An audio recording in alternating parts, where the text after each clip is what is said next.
In the last episode, I was talking about Quenchers and how that play, which was a play that intended to look at alcohol misuse, and we got to Christmas.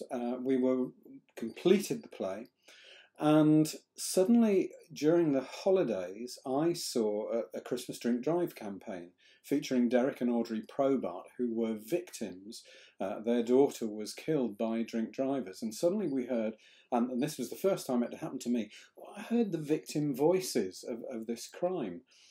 And after this, it made a deep impression on me, and after this I thought, wow, this is something we should include if we're doing a play about alcohol misuse. It's a very important thing.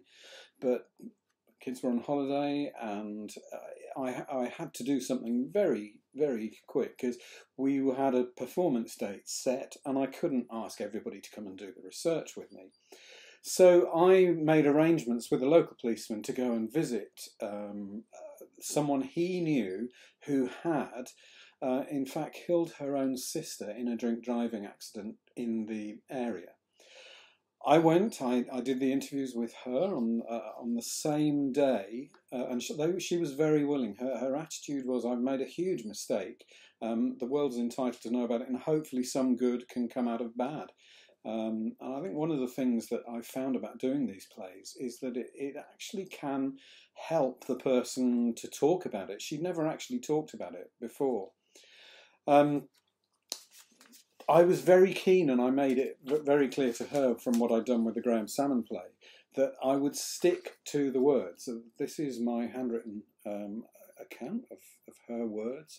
And you can see that literally cut and paste. It was cut and paste. You'll see from the script in a while. Literally cut and paste with glue.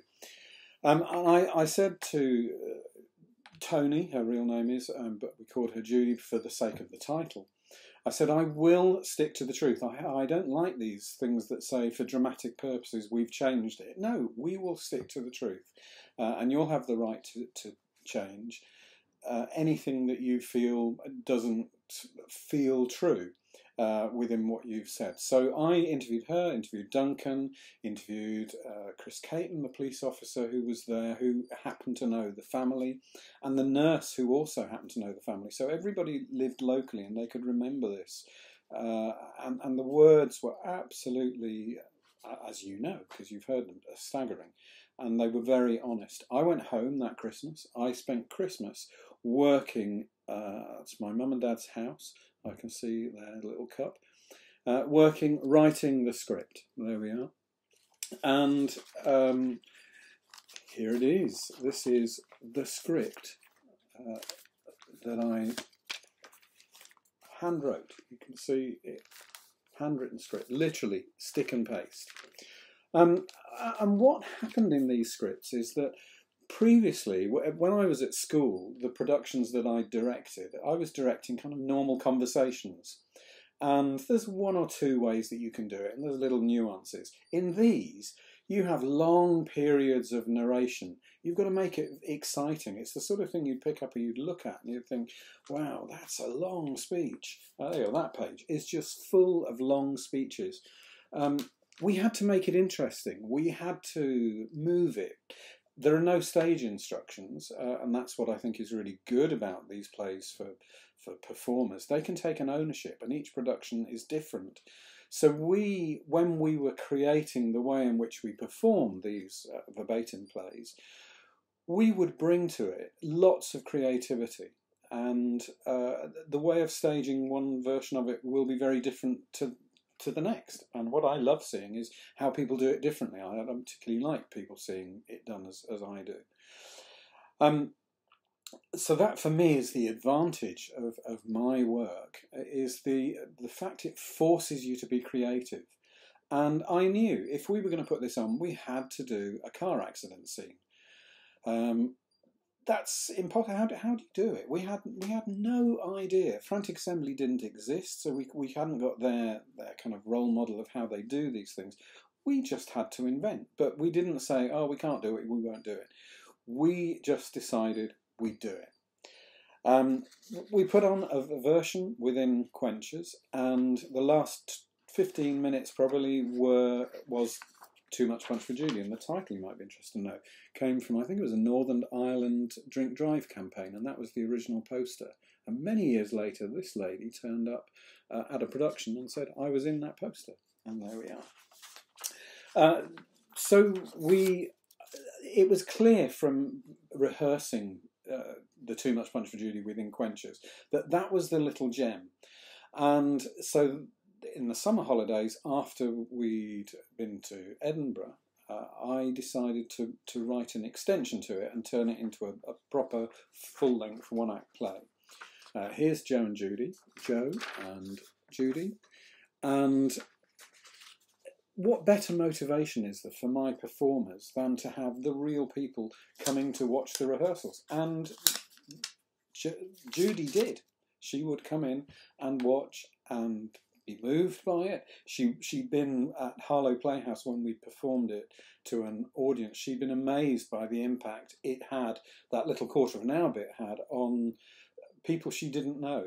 She couldn't believe the response. So she was incredibly supportive throughout the whole rehearsal process. She was very involved in it. Chris Caton came in. He was very involved in it. And I couldn't think of any, and I've never thought since, of any better motivation to make my performers perform the best work they could ever do than by having the real people to come and watch. And also, this group were quite an experienced group. I mean, John and Barry and Faye had been to Edinburgh once or twice, and they were a fantastic group to work with. And really helped me to develop the play. So it was a fantastic collaborative teamwork effort. Faye, who was Judy, who had stepped in at the last minute, took on the role, and in fact she went on to tour with the professional group many years later. Here's Faye and Beth,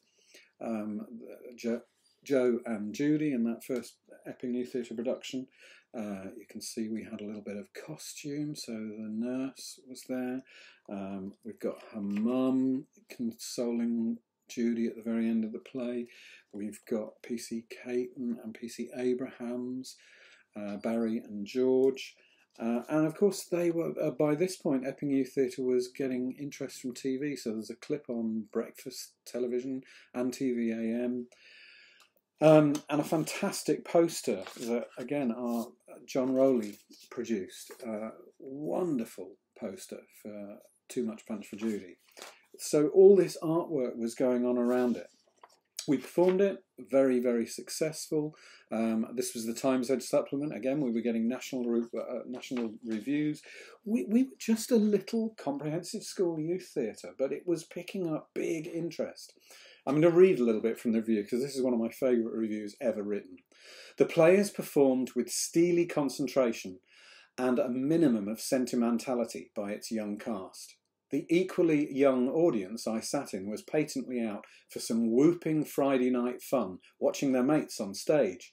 At the end, there was a horrid silence. We get a constantly changing perspective and are spared nothing in terms of emotion. We see the news being broken. We watch Judy's agony in close-up. And we even see real pictures of the crashed car. Crucially important to bring that sense of reality. The play had been so successful that we were asked to publish it, and this is my all-time favourite design of any of the material that's come out about it. John Rowley, one of the actors, did the book cover. I think it's an absolutely stunning book cover. It was published by the Institute of Alcohol Studies. This was the very first book, the very first one. It sold out really quickly, but they never reprinted it, which was really strange. And it lay for a long time being used in schools, but actually not available, really. Our last performance that Epping Youth Theatre did was in Swindon. That's probably a last shot of me and Mark Wheeler, the piano player they used to want. And then I got a job, a different job. So I was going to move, so it ended up being my swan song. And I left Epping to go to Southampton and work at Oaklands Community School, which for me was my Stantonbury, where I could head it up. It was a magnificent opportunity. I was incredibly sad to leave Epping and leave some of those younger folk in the youth theatre. But these things have to happen. And I left and started at Oaklands, and it really was a brand new episode in my life, and one that I was to thoroughly enjoy. I'll tell you more about that tomorrow.